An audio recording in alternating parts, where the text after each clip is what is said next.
We all know trade schools often struggle with finding the right admissions reps, and setting them up for success is a whole other game. Without a strong team, enrollment numbers suffer, and so do the students who miss out on life-changing opportunities. In today's episode of the Trade School Growth Podcast, we're sitting down with my good friend Bruce Watson, a seasoned higher education professional with over a decade of experience in admissions recruitment and marketing. As the founder of Watson Admissions Consulting, Bruce has worked with some of the largest universities in the U.S.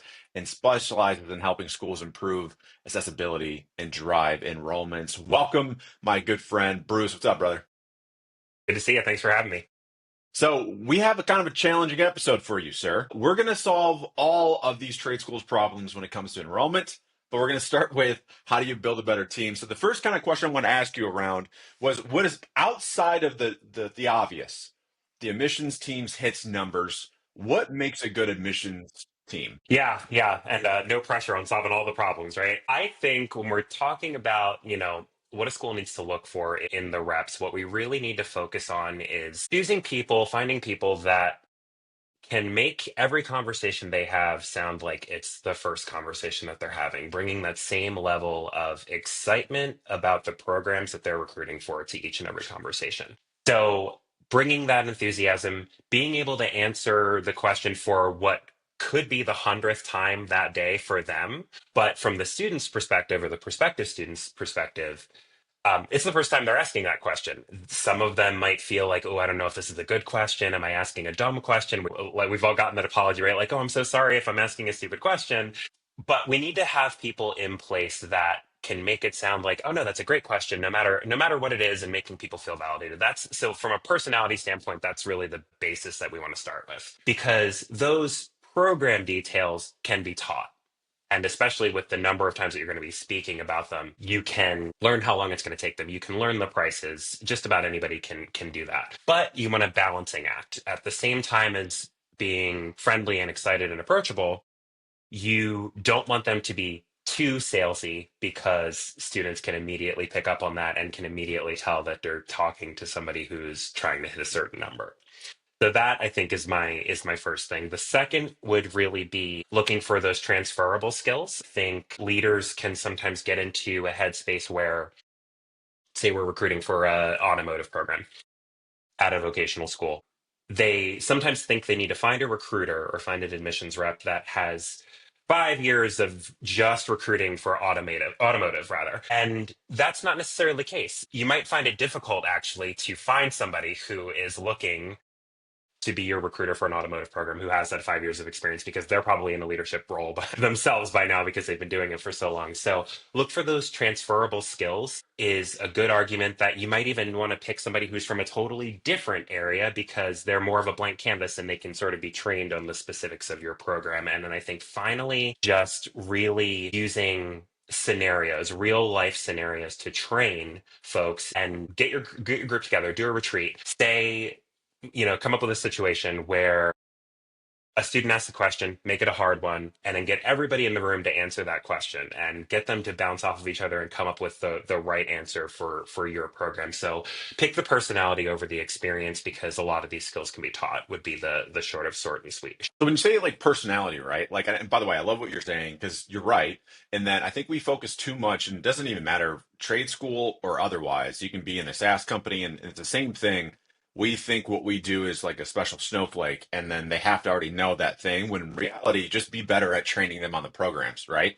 But when we say things like personality, I hesitate with that only because I know there's some campus president going, well, so they're just friendly, or what exactly are we looking for when we say things like personality? Is it like the enthusiasm, not just for the program, but like what are we looking for? Yeah, that's a great question. So enthusiasm will get you into a good place with most folks, but I think the more important factor that you're looking for is actually a natural curiosity. You want people who want to learn because if you're doing your job as a leader, your programs are going to continue to evolve and to change, and you're going to continue to add things to your portfolio and you're going to continue to grow.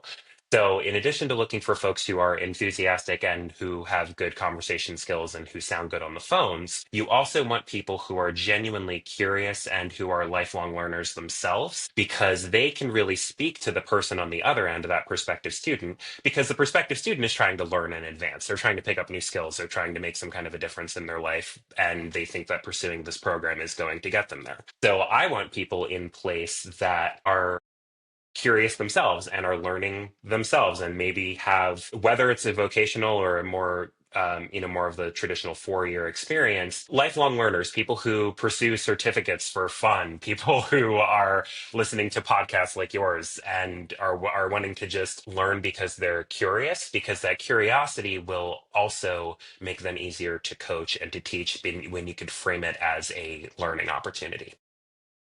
Okay, so the question I think maybe in the interview would be, what was the last book you read, or what do you listen to, or what Mhm. kind of YouTube channel do you watch? Like, I think that's so, and I'm so glad you said that. That's so interesting because although it's something that I talk about, I'd never really put it in such simple terms of just we need curious people. Because I think back to like, I mean, it was a long time ago, but when I was a missions rep, I I think the reason I stood out amongst all the other people because I was with these seasoned people, and I thought that was a deficit.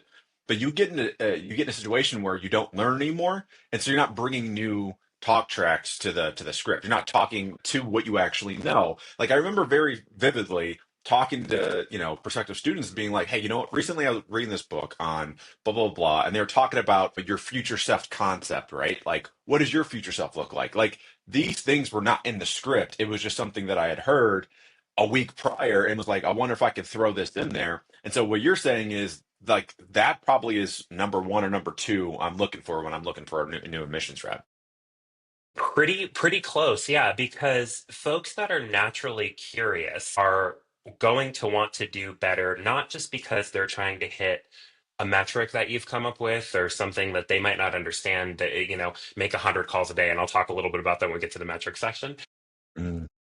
But they are also there because they just want to absorb information. And so there's a quote which I will butcher if I try to do it by memory, but it's essentially being surrounded by smart people is a blessing and not a curse. Some people feel threatened in that environment that, oh, everybody around me is smarter than me, which what does that even mean? Like what kind of smart are we talking about? Or the more easily to measure one is everybody around me is more experienced. That's fine. Everybody's been in that situation. You should be. And the only way you get to be more experienced is by learning from folks who have done these things before. And so when we talk about the interview questions and we talk about getting to the root of how do you figure out if somebody's curious, you can ask those questions, which I think are all totally fair. What are you listening to? What are you reading? But I would also even go into who inspires you? Why do they inspire you? What have you learned specifically from those folks that you consider to be inspirations? Because there's absolutely nothing wrong with being motivated by success, and you will find admissions reps who are great,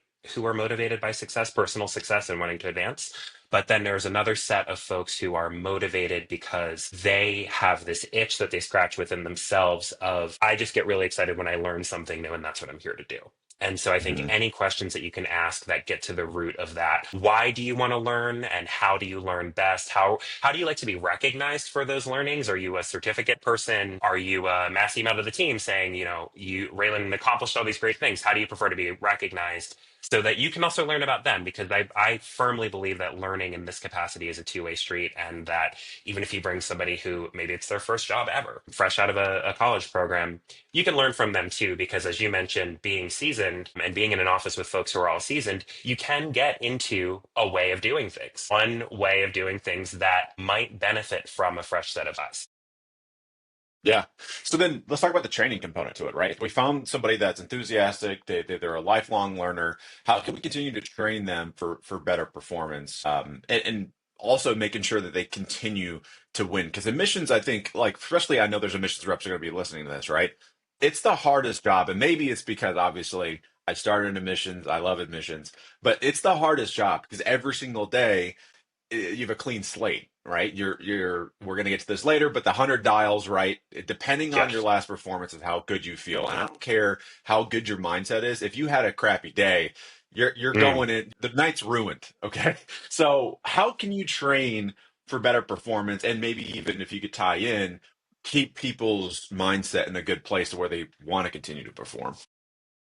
Yeah, such an important question. I think in terms of training, what I touched on a little bit earlier in terms of putting together scenarios, I have found it to be most effective, and back from my days as an admissions rep, getting everybody in a room and answering questions that have really happened or that could reasonably happen or be asked based on the type of programs that you're offering. So really simple, one rep plays the student. They're given a script of a sort where they're told, ask this question. You could even put some prompts in there like, no matter what, don't agree that you're going to do this program or something that the other person doesn't know to make it as difficult as possible. And you do a scale, right? You do, some folks are easier and some folks have been given the instruction where they are not to be convinced, period, and they walk away from that phone call not doing anything. And then you rotate. Everybody plays both roles. Everybody plays the role of the admissions rep having a conversation, and everybody plays, and maybe even more importantly, everybody plays the role of the student. Because for some folks, it's been a long time since they've been a student, and they benefit from reading through questions, putting themselves in that situation, and having to act as if they don't know the program inside and out, and say, okay, these are really the types of questions that our perspectives are asking. And this is why they're asking it. And this is how you can overcome objections, to sort of borrow from the sales world of things, overcome those objections. So I think live training with scenarios, getting everybody off the phone and just in a retreat type of situation, just in a conference room, doesn't have to be anything fancy, and really just doing these live drills with, this is what we've heard. These are based on notes from Salesforce or a CRM that you're using. And these are how I, as a leader, these are how I would respond to it, but I'm just as curious how you would all respond to it. And I think for your visual learners, for your experiential learners, and for your auditory learners, and most people will fall into one, if not more of those three buckets, that is the way to really do the hands-on training and be off the phones and be talking face to face and be practically answering questions that we know for sure that we've gotten in the past. How often are you wanting to do this? Like, I know for, again, once again, my past life, like, I'm a real big Mhm. proponent of role playing. Like, there's no other way to actually get in and learn it. Is there a limit to how many times we could do these role plays before it becomes like a tipping point of like it doesn't help anymore, it's just annoying? Or is it just like we're doing this every day? How often would you recommend doing, like, what would your training schedule look like? Yeah, I don't think every day for sure. And I think it's only as effective as people are engaged, as the people that are engaged with it, of course. I think probably once a month is a good thing to shoot for. That gives you a 30-day window to sort of recycle the questions. I think we pull the most recent questions that have been asked from folks taking notes from calls and entering them into whatever your system for tracking these conversations is. Monthly is probably a good, maybe it's the last Friday of every month or something like that. And we get together and there's lunch or whatever. And everybody's situation is a little bit different with what they can pull off. And of course, how big the team is. That's also a big thing. Maybe you're on a huge team and you need to do this by sections. But I think once a month is a good way to keep everybody refreshed. There's also, I think, something to be said for less formal versions of it, where maybe I'm in a one on one with someone who reports to me and I had just listened into a call. I think that sort of more immediate feedback also has some value in it. So let's say you report to me, you and I have our one-on-one coming up, and I know for a fact that there was a situation that was just a little bit sticky that could have been handled a little bit differently. You and I have a conversation. I can immediately jump into the role of the student because I know what just happened and I know why I think you could have done something differently. And I do emphasize that differently and not necessarily coming at it from the mindset of better, because I think everybody has a little bit of a different perspective. So if I'm your manager and I can hop into it even in real time, if we're doing a training call and I say, hey, maybe I would have done this, okay, I'll be the student, you let's run that again and just sort of immediately correct it. I think there's a lot of room for that as well. Yeah, I love that. I think the thing that I'll add to that is also, I think it's important to have the admissions rep also give themselves coaching. And this kind of came as a result of like, honestly, as a necessity. So at the time, fast forward a few years, I'm a regional director of operations and I run the call center and I have like X amount of people in my region and I can't listen to all their calls. So that the cheating way of doing it was I would have them listen to their own calls, fill out their own feedback form, and then I just add in if I needed to. But what I found, and I don't know if you would agree with this, but what I found was they started to actually better train themselves. They started coaching themselves because they know what to look for. and then I don't have to do as much work, which I really enjoyed. I don't know. What are your thoughts on having the admissions rep actually coach themselves? I love that. And listen, as I was saying earlier, everybody can learn from everybody else. I don't even have an issue with like let's have people who are reps on sort of the same tier listen to each other and do feedback with each other. Listen, you share a cubicle wall with somebody, hop over, listen to one of their calls. After that one's done, they hop over, listen to one of yours. You have a conversation about how each of those went. You go on through, with your day. It takes 5 minutes. It's really not something that has to be super intrusive. But I think self-reporting and self-feedback is incredibly important. And if you have listeners to this who are in those smaller shops who don't have these really sophisticated ways of listening in, and maybe there's three people, maybe you have a director and two reps, and they're sort of running the world by themselves, and maybe they can't actually listen into each other, that sitting with each other and just sort of being close and saying, oh, what did they say, and I noticed you said this, and just being in proximity and everybody coaching everybody else in a way that's really symbiotic can be really effective. But I agree with you. I think the self measurement, every good performance evaluation I've ever been part of has always started with that process of, okay, you tell me how you think you did, and then I'll tell you how I Mhm. think you did. And then we'll see, we'll probably be in the middle. That's where reality and the real work will get done, is where we're right together, and where we're aligned. Yeah. So you alluded to something earlier. You said like, oh, sales versus like admissions. I have some thoughts on this, but what are your thoughts on sales versus enrollment? Like, how would you say what is the major differences? And I'm sure there's some people that, either A are coming from a sales background and want to get into admissions, or vice versa, right? They want to go from admissions to sales. What do you feel like is the difference between the two? Yeah, so sales, regardless of how you're doing it, what you're selling, and admissions, and almost every other industry, they're all about relationship building. They're all about two people exchanging ideas, and whether you are selling an idea or selling a product or selling a service, it all starts with that relationship building piece. So I started my career in the development and fundraising side of higher ed. So I was a gift officer, and then I ran a call center where the undergrads were calling for financial aid and scholarship donations from alumni. And that is a sale in a way, because there's a phone call happening, there's money exchanging, but there's not a product or a service changing hands necessarily. There's an idea, giving money to support an idea. Admissions is really the same as that. There's money exchanged because you want to get ideas and get this curriculum in exchange. It's not something you're really physically handed in that sense. So all three, fundraising, sales, admissions, are all based on developing a relationship first. And so in that respect, they're not different at all. Because if I call you and you work at a tech or a trade school rather, and I'm just trying to get information, and you're too salesy at first, you're going to turn the person off immediately. If they don't feel like you're answering questions like a human being, and then you're not giving them the information that they need, because that is just ineffective. But at the same time, relationship building gets you to a certain point before you have to say, this is how much the program costs. These are the financial aid options available, if there are, and this is what you'll get in return. There's been a shift recently to a more ROI focused student across the board, trade school through PhD. Folks are wanting to know more about what they're going to get in return for this investment. And Hmm. so there has to be that closing of a deal, so to speak, where everybody agrees, okay, this is what's going to happen, and then the application process can go forward. They're all tied to building that initial relationship, which is why I would focus more as a leader on hiring that personality, that temperament is probably a better word, than I would hiring a skill set or hiring a resume. Yeah, I would agree with all that. And because also too, I started taking these concepts that I learned from admissions and I brought them over to the coaching and consulting world. Because I'm in a weird bucket, right? I work with trade schools, but I also work with entrepreneurs.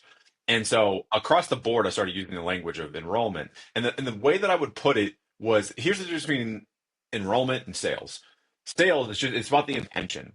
Sales is if you are doing something based on a transaction, versus enrollment is about the transformation, right? And Hmm. it comes from students, right? So it's like, what is the transformation of the student? Talk about ROI. Okay, well, who do you want to be? Who do you get to become? And then my program, whatever it is the vehicle to get you there. If you're talking to like a consultant like yourself, it's okay, well, what is that number of leads that you want every month? What is that transformation you want in your business?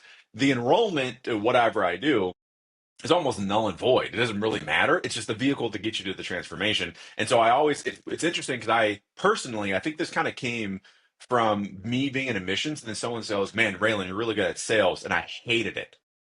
I Mm, was like, I'm not a salesperson. I can't sell. Like, I remember literally somebody told me, it was like, dude, if you worked, it's a really weird scenario, but this guy was like, dude, if you worked in my industry, which they sold cement, he was like, you'd be a millionaire. And I was like, I have no interest. There's no transformation yeah. personally. Like, I get it. There's a transformation in terms of the city you're building or whatever, right? But like personally, there is no transformation. Therefore, couldn't do it. It's just boring to me. Whenever there's a personal transformation, so that's why I was like, I completely got away from. Hey, I don't like sales. It's not. Some people are really great at it. I'm not a good salesperson, but I'm a damn good enrollment. I can enroll anybody, right? So Yeah. that was like, and I think that kind of helps. What's interesting, and I don't know if you feel like this way too, but whenever I do consulting and I start with this off, it's like almost like the whole room goes, thank God. They don't want to call Out themselves breath, that salespeople either. sigh. Yeah, they're like, good. I don't like sales either. I'm like, cool. We're all on the same page. I don't like sales either. I just happen to enroll pretty well, right? Yep. Yeah, Okay, so we wanted to talk. that's Sorry, go ahead, Bruce. Go ahead. no, that's exactly right. I think we're all bombarded with so many offers for things, particularly this time of year, but it just in general, where everybody wants to save you time and save you money and 20% this and 30% that. And we're all so used to hearing it and seeing it and scrolling by it and everything. So people are able to pick up on it. If that's sort of the story that you're about to tell, they know, okay, this is a sales call, this is what it is. So that temperament that I mentioned among your admissions reps that you're looking for, that balancing act is to make sure that the conversation doesn't start with folks thinking that that's where this is going, is that they need to close a deal on this conversation. Yeah, and even like not to get on a freaking pedestal here, but this is why I hate the idea of the discount and the credit. It's because it Mm, starts a transactional relationship. Like yes. it's nothing to do about the transformation. And so I don't want, like, for me now, some people have different opinions, but as a consultant, like for my business, I don't do discounts. I give more value perhaps, but I don't do discounts because I don't want you to stay with me simply because I'm cheaper than the next person, right? Mm, Like it's not a good relationship. And plus, again, you and I have businesses, so we can say this out loud. We'll say the quiet thing out loud, but no one likes that customer that constantly is going, "Hey, can I get a discount every 2 seconds?" Like, go find somebody else. That's not for me. You know what I mean? Like, I don't have time for this. Okay, so anyway, I'm not gonna try to get you in trouble. Say some things you don't mean. All right. So metrics. All right. Are we doing $100 a day? What are your thoughts about the metrics that are important for a leader to track when it comes to admissions? We are alluding to it this whole time around the hundred yes. dials a day. What are your thoughts? So many, so many. A hundred dials, by the way, is nice. When I started admissions, it was 200, but so like Yeah. 100, I No, would take 100. that rounded number I just has always kind of stuck in my head. My biggest thing for anybody listening or anybody I ever interact with is please don't set yourself up for failure by having arbitrary metrics. The idea that something magical is going to happen when you hit 100 or 200 or whatever number of dials that you've set up is just not reality. The I think those are a really old school way of thinking about things. So let's say you have a like what I'll call a legacy policy in place, which is like the guy before you, before him, said back in the day, 100 dials is what we're going to do. And leader after leader after leader, nobody's changed it, right? All the reps are going to make 100 dials a day. That's how we're going to measure their sort of daily input, output. And nobody has questioned it because it's just existed as this legacy policy. Your reps are therefore sort of by definition, trained to value quantity over quality. Because at the end of the day, that 100 is hanging over their head is that one thing that everybody can look at and see, yes, they made it, no, they didn't make it. But nothing magical happens when you make your 100th phone call. Unless, by accident, the 100th student happens to be somebody great who wants to enroll right away. It's different. I would rather have a rep make 20 great calls that are all conversational, that are all substantive, and that half of them, two-thirds of them, lead to a conversion or at least another conversation than to have 100 calls where 100 people who thought maybe they wanted to go to a trade school are now like, "Oh, that was really transactional, and I feel like somebody was trying to hit a quota." Because, like I said earlier, people can tell, right? So I think, regardless of how nice a number it sounds, try to focus more on the metrics that you can actually tie results to. So when we talk about things like conversion, when those conversations become applications, that is something you can measure. It's harder because you have to do a little bit more work, and that's where consultants like me would come in, is we can take that raw information, sort of give you visualized data and make it a little bit easier to understand. It's harder to do that work than it is to say John made 100 calls. And as a leader, if you're being, especially if you're being pressured by your senior leadership to say, oh, everybody has to make 100 calls, that's a really good, that's a checkbox that you make. I would rather start having conversations about how many of these conversations turned into applications per person, and that takes longer and it takes more work. And then really the yield, how many conversations that became applications, and then the applications that turned into enrolled students. So your yield is going to be the percent of those that turned into enrolled students, and then melt is the difference. So the people that have been admitted that did not actually enroll is going to be the melt rate. So those three, conversion, yield, and melt, I think are far more important metrics than information you'll ever get from dials in a day. So I know that like the admissions reps that I work with love what you're hearing, because I tend to be old school. I tend to be on Yeah. the activity creates activity. So how do you? I love the idea. Now, don't get me wrong. I love the idea of quality versus quantity, 1,000%. But how do you rectify then? I have X amount of leads, and if my reps aren't doing 100 dials, we're not touching them. How do you reconcile that? I would say so. It is totally fine to expect everybody to have 100 phone calls a day. I am just suggesting that we not make that a decision point where if they don't, something else happens where they are either, penalized in some way or written up or anything like that because they're consistently making, let's say, 85 calls and you want them to be at 100. Hmm. Because I can promise you that while there are, and we've all met folks that want to make it look like they're doing more than they're doing, and that's true, that's just going to happen. The majority of people are working really, really hard to get things done, and if you listen to those conversations, if you're able to play tapes back, if you're able to listen live, the conversations that the person is having when they're only hitting 80 a day are probably so much more substantive than the conversations that the rep that's maybe doing 280 calls a day is having. Not to say there aren't exceptions to that, but I think maybe we, instead of saying it has to be either or, maybe Hmm. we talk about weight, right? The evaluation of you as a rep is based 10%, 20% on the number of calls that you've made, and 80%, 90% on results and quality. And I think that there's been this legacy approach where, like you said, activity equals activity. And I do agree with you. We're not going to have conversations unless we're making phone calls, of course. But there's a lot of things that happen in that in between space. There are emails, there's time where people need to think about things. I read one time when I was doing graduate programs that the average conversion rate was actually 18 months. So this is for if you're looking for, a master's of finance or an MBA, something like that, something different than what a vocational school would be offering. Those people could take up to a year and a half on average to make up a decision. And by then, the initial rep that they've talked to might not even be there anymore. So the having that historical knowledge, taking the time to invest in understanding your past enrollment data, and then using that to inform your policies as opposed to continuing this sort of how many calls are we making, and if you're not, then something happens to you approach, that is less effective. It's a good point. Like it is it's there's context to this, right? So to your point, if the pipeline's 18, 18 months, calling every single day is going to get you blocked and there's no way they're Yeah, coming to that school versus right. maybe for the vocational school and the average decision making time is 2 weeks, like then yeah, for 2 weeks we're calling every day or whatever that cadence looks like. But I think also yeah, I definitely agree that it's not a it's kind of like I think it is an or situation in that if I'm the campus leader and you're making 50 dials a day, but you're hitting your admissions numbers, I don't really care because it's working.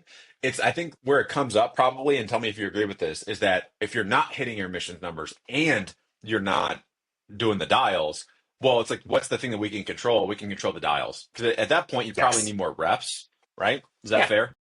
That's totally fair. Yeah, and I actually would even say start with the dials. Like let's make sure that the person it sounds very simple, but let's make sure the person is working. Let's make sure Yeah. they're doing what they say they're doing. But it's such a small number of folks that are trying to sort of skirt the system, and this idea of like immediately available data as opposed to quality data that can catch people up because it's a time investment. Leaders are stretched thin. Listen, I get it. You and I understand what that's like for sure. We've both been there. But the taking the time to do the initial training, taking the time to invest in understanding your trends, your past enrollment, and then taking the time to understand the approach that you're taking and asking that question, is this right or is this tradition? Is this Hmm. something we're doing because we've always done it and because nothing's ever caught on fire? Or are we doing it because somebody was able to say, this is the right decision, this is a good number? And maybe for you, listener, but in particular, 125 dials or something is that sweet spot. And that's where the magic happens. And like once people hit that, that's where we tend to hit our numbers. Maybe that's the case. Use that as metric number one, use that as a filter maybe, but then let's look beyond it. Let's look at the more qualitative things. Let's have an understanding of what's actually happening and what decisions we can make off of some of that data that's a little bit harder to get, because I feel like the dials is a little bit of a low hanging fruit. There. So let me ask you actually a little bit more about you and like the consulting. So what got you into, Yeah. what's the story behind getting into consulting? Yeah, that's a great question. So I was a director of recruitment during March of 2020. And the university basically we left for spring break and they said sort of check your email and we'll see what happens. And then we never went back. So we my the university I was with at the time did furloughs and salary reductions and was trying to like shore up just like everybody else was doing. And so initially I started as an editing consultant. I was reading resumes, I was reading doctoral dissertations. I was in a doctoral program at the time. And so I was doing editing work on the side to compensate for the fact that the career world, the world of higher education was at a really uncertain point. And frankly, I wasn't sure how long I was going to have a job. So I thought, let's see how side work goes and those kind of things. And so it evolved from editing. I was doing a lot of resumes. I was reading a lot of academic papers.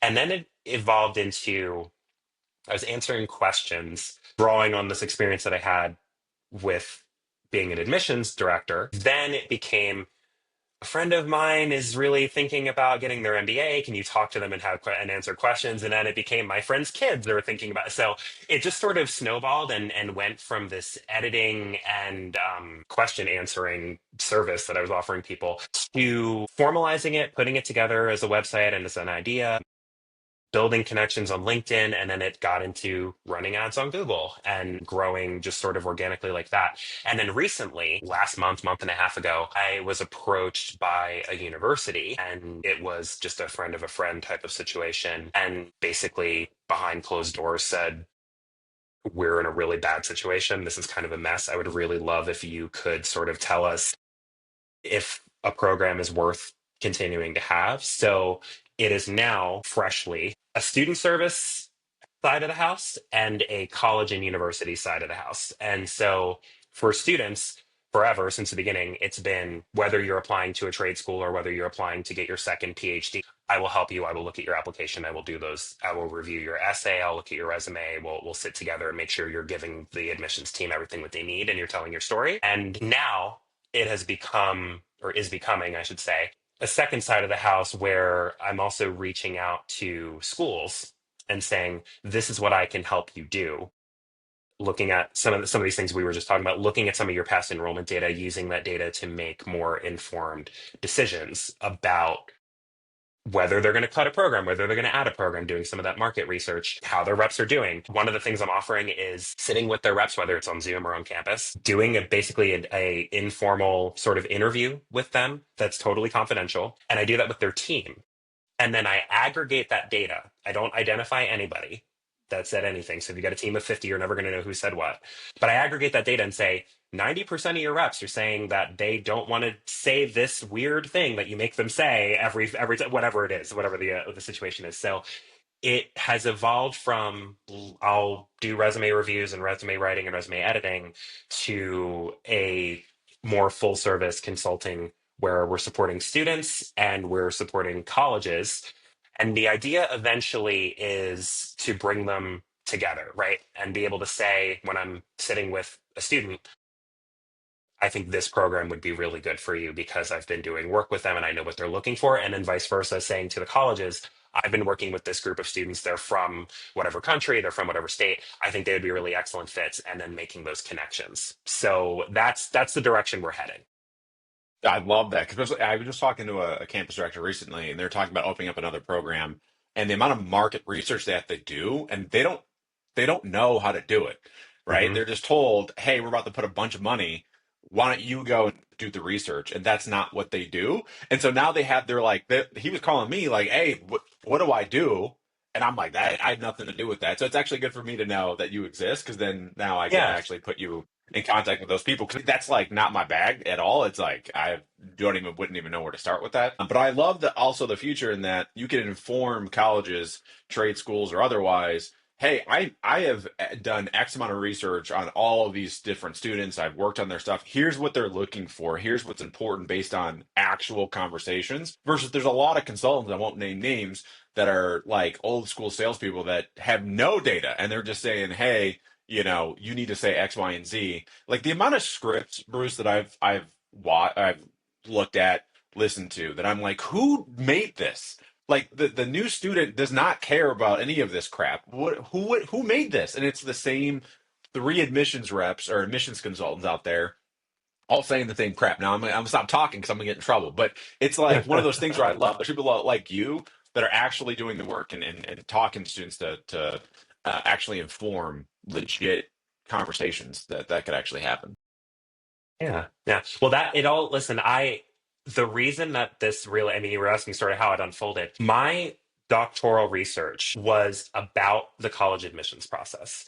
I was Mm, so the COVID was such a weird time for all of us that were trying, because we were essentially trying to admit folks into programs that we weren't sure were going to be there for them to catch them at the end of the cycle, because just in person was so up in the air. And so I looked at 20 years of admissions data nationally from the Department of Education, and I was able to make recommendations. And my research is published with the University of Arizona. I was able to make recommendations for how schools can better support students during the admissions process to sort of help them understand these are the folks that are out there. And I was looking really specifically at how to support students from marginalized communities because they're so underrepresented in a lot of these more competitive schools.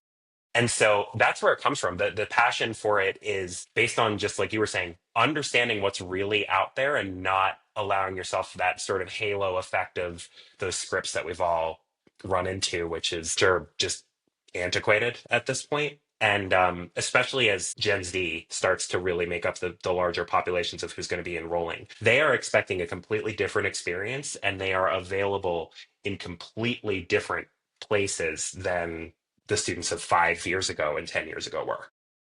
yeah. So any final thoughts before we jump out of here? Dude? I think this was super helpful for those that are listening. And any final thoughts you want to end with? I think we covered a lot. Like I said, I'm here, watsonadmissions.com. If you are a school looking for some help analyzing your enrollment data, if you're a school looking to start doing some market research, if you're thinking a program might be a good idea to launch, or the other way, you're thinking about cutting one and you want to know if that's a good idea, I can help with that. And then if you're a leader and you're looking to maybe advance your education, I can help you too. Support students that are going into all levels of higher ed. So if you're a leader thinking an MBA and EDD might be a good idea, we could have that conversation as well. Awesome, man. Thanks for doing this. I know this, again, it's going to be super helpful for people. I'll make sure in the description, all that fun stuff, people can find you. But thanks, Bruce. This was awesome, dude. Thanks so much for having me. All right. Thanks, everybody, for listening, and I'll catch you guys in the next episode.